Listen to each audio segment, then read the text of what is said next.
We look at ancient structures that have stood for a millennium and wonder how they built things so durable. Yet when we try to build our own daily habits or mental resilience, the foundations seem to crack almost immediately. This chart shows available information intersecting with human resilience. As access to endless data spikes exponentially, our resilience trends downward. This sheer volume causes mental burnout. We lose the ability to execute, trapped in a vibrating web of conflicting advice. 14 centuries ago, a specific group of people solved this exact problem. The companions of Prophet Muhammad built a societal and psychological foundation so durable that historians still study it. They are often referred to as the generation of the pure spring. They possessed the exact same biology we do. Their legendary endurance was the result of a strict 3-part cognitive and behavioral methodology. Extracting their framework provides a practical psychological blueprint for surviving an era defined by mass distraction. The first principle is cognitive purity. Right now, we consume a muddy mix of partial truths, algorithmic distractions, and heavily layered cultural noise. We drink from dozens of different conflicting sources every single day. The companions ruthlessly guarded their attention. They consumed only the pure source text of the Qur'an, actively refusing to dilute it with outside noise, muddy water, or the competing philosophies of their time. The second principle changes how that pure source is actually read. Today, we often read to accumulate facts, win arguments, or hoard trivia for a sense of intellectual accomplishment. They approach text the way a soldier in a hostile environment reads a map. If the map flashes a command to turn left, the soldier executes a 90-degree turn immediately. Knowledge was consumed with urgent, tactical intent. Their specific method of execution required them to break learning down into micro-chunks. They would isolate exactly 10 verses at a time, and then their forward reading progress would pause completely. They enforced a strict rule. No new information could be absorbed until those first 10 blocks were physically practiced in their daily lives.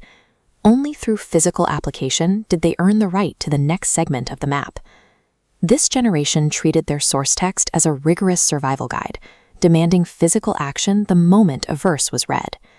Even with a pure source of information and a highly tactical approach to reading, execution will still fail if the user remains anchored to their previous environment. This brings us to the third principle, the total identity shift. When the companions adopted their new map, they entirely abandoned their previous state of ignorance, known historically as the Jahili period. Jahili refers to the condition of spiritual and moral ignorance in Arabia before the introduction of Islam. It was an absolute transition.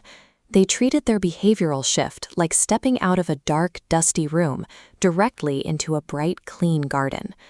We frequently attempt a much softer transition. We try to adopt new, healthy philosophies while keeping one foot firmly planted in the dark room, holding on to old toxic habits or familiar egos.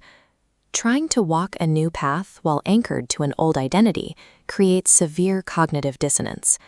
The conflict between your previous habits and your new goals stalls your progress, leaving you locked in place. The historical rule was absolute. To reach the destination, both feet must be placed on the path. Partial commitment and half measures were not an option. Their psychological endurance was forged by their absolute refusal to compromise their new, clean identity with lingering fragments of their past ignorance. The true gap between modern society and the golden generation is not a lack of access to information. We have more data than they ever did. What we lack is their focused, uncompromising application. You do not need to read 100 books this year to build a resilient life. You need to change exactly how you treat the knowledge you already possess. Step away from the muddy water of infinite scrolling, doom scrolling, and passive content consumption today. Doom scrolling is the act of spending excessive time online reading negative or distressing news.